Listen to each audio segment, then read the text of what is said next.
Bienvenue sur MyCanal. Merci. Ça va? Ça va et toi? Dans quel état d'esprit t'es maintenant? Je suis bien. Détendu. Le projet est fini. Ça fait du bien quand ça s'arrête. Un petit peu. C'est pas la première fois qu'on se voit, Ouais. mais pour les gens qui te voient depuis la première fois, est-ce que tu pourrais décrire SCH depuis le début jusqu'à maintenant? Néo-acteur, tu vois. Musico-acteur, je sais pas.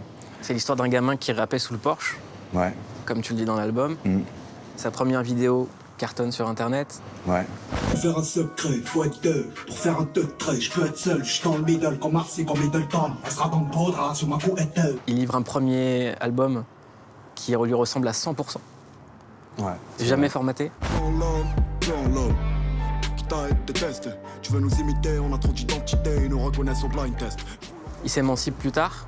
Je levais pour 1000 de c'est trop. Comme quand la vie prend au trip. Seul comme si on était 100, juste comme si on était 1000. Il découvre après le travail collectif. Il m'a gâté.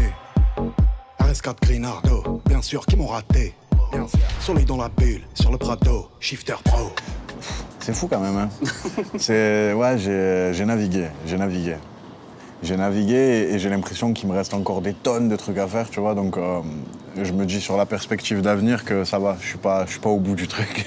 C'est rassurant quand même artistiquement de se dire que tu as encore plein d'horizons à voir et à découvrir et à travailler. Est-ce qu'on peut parler d'éternel recommencement quand tu te mets sur un projet? J'aime croire que c'est un petit peu comme ça que je construis la musique parce que je sais pas me cantonner à... J'arriverai pas à me cantonner à une seule forme de façon de travailler, tu vois. Et c'est bien de se dire qu'on renaît à chaque projet et ça nous laisse des perspectives beaucoup plus larges que si tu t'assois sur tes acquis, entre guillemets, tu vois. Il y a deux projets que j'aimerais mettre en parallèle, c'est celui qui sort là, Julius 2, et le Très Organisé. Ouais. Et il y a un point commun entre les deux, c'est la compétition. Ouais. Ouais, plus ou moins. Bon, je te dirais pas compétition sur Très Organisé parce que c'est vraiment, au-delà d'être un projet rap, je trouve que... Il y a un côté récréation. Il y a un côté récréatif et puis c'est surtout un projet social, quoi. Aujourd'hui, on se fait des brunchs avec tout le rap à Marseille et tout le monde s'entend bien et tout. Et je pense que si ce projet avait pas vu le jour, ça serait pas d'actu, tu vois. Donc socialement, c'est une expérience incroyable. Après, la vraie compète, ouais, c'est face à moi-même sur Julius, quoi. Parce Les que... premières phrases de l'album, c'est la voix qui dit « Il a appris à survivre en milieu hostile ». Est-ce que la musique, c'est un milieu hostile? Ouais, complètement. Complètement, et qui plus est dans le rap, tu vois. Je pense que plus que tous les autres univers musicaux, on est vraiment confronté aux ténèbres, que ce soit dans notre milieu professionnel et dans notre milieu de vie quotidienne, tu vois.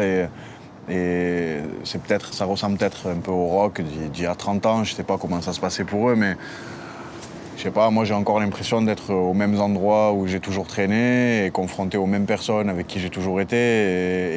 Et malgré tout, il y a quand même un écart qui se creuse de par nos vies qui sont très différentes. Et malgré tout, je suis toujours là, tu vois. Et je me dis que c'est un peu fou quand même. Et ça me fait penser à tous les artistes qui sont dans mon cas et qui vivent encore la rue au quotidien, malgré les statuts qu'ils ont. Et ouais, c'est fou, mais ça nous plaît en même temps, tu vois. Donc, c'est con, hein. Un ami m'a dit dans ce milieu, si tu veux de la reconnaissance, achète-toi un chien. Est-ce que c'est pareil dans le rap? Ouais, d'ailleurs j'ai un chien et je trouve que je reçois beaucoup plus de reconnaissance depuis que j'en ai un. Mais ouais, je pense qu'il faut pas attendre de reconnaissance parce que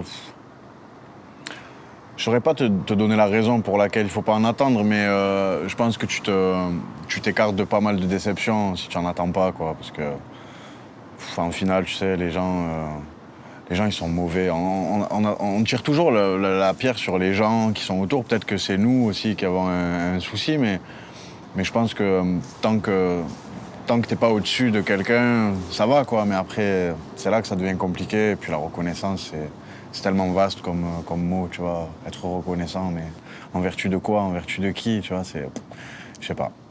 T'as jamais développé de d'aigreur, toi?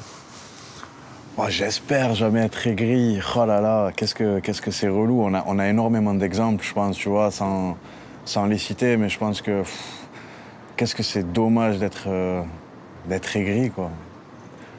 Et je pense dans tous les corps de métier, bon, encore plus dans les métiers relatifs à l'art, tu vois, mais je sais pas, quand t'as accompli des belles choses dans ta carrière le seul truc super dommage, c'est de devenir aigri, quoi, et de regarder les nouveaux ou les anciens différemment de la façon dont toi t'es arrivé. Et, ah non, que Dieu m'en préserve. Être aigri, oh là là, ça... Non, non, non, non. Par contre, t'as toujours eu la rage. Ah ouais, la rage, ah ouais, je l'ai toujours la Parce qu'il y a rage. plein de gens qui confondent l'aigreur et la rage, en fait. Ouais, mais après, je pense que, en fait, ta rage, elle influe sur ta musique, et ton aigreur, elle influe sur les autres, tu vois. Et je pense qu'avoir la rage, ça reste quand même une source de motivation. Être aigri, ça t'abîme artistiquement, tu vois. Je trouve que t'as plus la même créativité quand t'es aigri. Et puis, de toute manière, l'herbe, elle est toujours plus verte ailleurs, hein, donc... Aujourd'hui, tu vas la chercher où, toi, l'inspiration? On a l'impression que c'est dans le cinéma, plus que dans la musique, plus que dans les tendances du rap. En fait, tu sais, sur le tome 2, je m'inspire beaucoup moins de cinéma. Le tome 1, lui, en effet, il est super inspiré de cinéma, mais si tu veux, comme je développe l'histoire sur le tome 1, par le biais du cinéma, sur le tome 2, je suis la m'inspire du tome Gibraltar, 1, en ouais. fait. Je m'inspire beaucoup plus du tome 1 que du cinéma. Après, bon, je reste un ex-cinéphile, entre guillemets, donc j'ai toujours mes classiques en tête et tout ça, mais je me suis plus inspiré du tome 1, quoi. Ouais. Et puis après, du quotidien. Mais ce tome 2, il pose aussi la question du masque, en fait. Ouais. On a l'impression que tu arrives à dire de plus en plus de choses quand tu portes ce masque. Ouais, après, c'est peut-être une forme de protection ou de... Je sais pas, je me sens plus protégé pour parler. Se cacher dans la lumière, en fait. Ouais, se cacher dans la lumière et pas mettre non plus trop de lumière sur ce qui me fait ou m'a fait de l'ombre, tu vois, c'est fou de dire ça, mais par le biais du personnage, j'ai l'impression que j'arrive plus à livrer, tu vois. Puis sur le tome 2, le personnage est beaucoup moins mystique, on l'a démystifié pour le rendre justement plus proche de ce qu'on est réellement, tu vois, et c'était aussi l'enjeu du tome 2. Mais quand on a fait un tel effort à la fois d'introspection sur certains morceaux et de fiction sur d'autres, Ouais. à quel moment les deux se rejoignent, en fait? Ah, je pense que c'est un croisement perpétuel de ces deux personnages, tu vois. Après, ça relève plus de la psychologie là, que de la musique, mais il faudrait peut-être poser la question à quelqu'un plus à même de te répondre. Non, mais tu le dis dans l'album que l'écriture, ça te libère, que tu te décharges des choses. Ouais, je décharge énormément de choses. Et j'ai l'impression que malgré que ce soit un projet storytelling, il y a beaucoup de moi dedans, tu vois, de Julien, quoi, pas de Julius. Et donc ce personnage, en fait, je le dépeins par le biais de ce que je suis, en final, tu vois. Est-ce que tu arrives plus à parler à tes proches qu'à écrire? Non, j'écris, ouais. J'écris, tu sais, bon, hormis à ma mère avec qui je parle beaucoup et je dis tout. Et voilà, après, pour le reste, c'est vrai que j'arrive plus à passer des messages par le biais de l'écriture, ouais, c'est clair. C'est clair. Après, il y a des choses que je pense qu'on a du mal à dire a cappella, comme ça, les yeux dans les yeux. Enfin, je veux dire, j'ai pas mal de pudeur par rapport à ça. Mais on a l'impression que la pudeur, elle est plus... T'as des gens qui ont du mal à dire « je t'aime », toi, on a l'impression que t'as plus de mal à dire que t'es en colère. Ouais, j'aime pas... en fait... Pas envie de blesser les gens, en fait. Ouais, j'ai peur de blesser. J'ai cette peur de blesser les gens ou d'offusquer quelqu'un en lui disant quelque chose que je pense profondément. Et ça relève pas de l'hypocrisie, ça relève plus du souci de pas vouloir te faire du mal, en final, tu vois. Et peut-être que ma franchise te plaira pas, alors...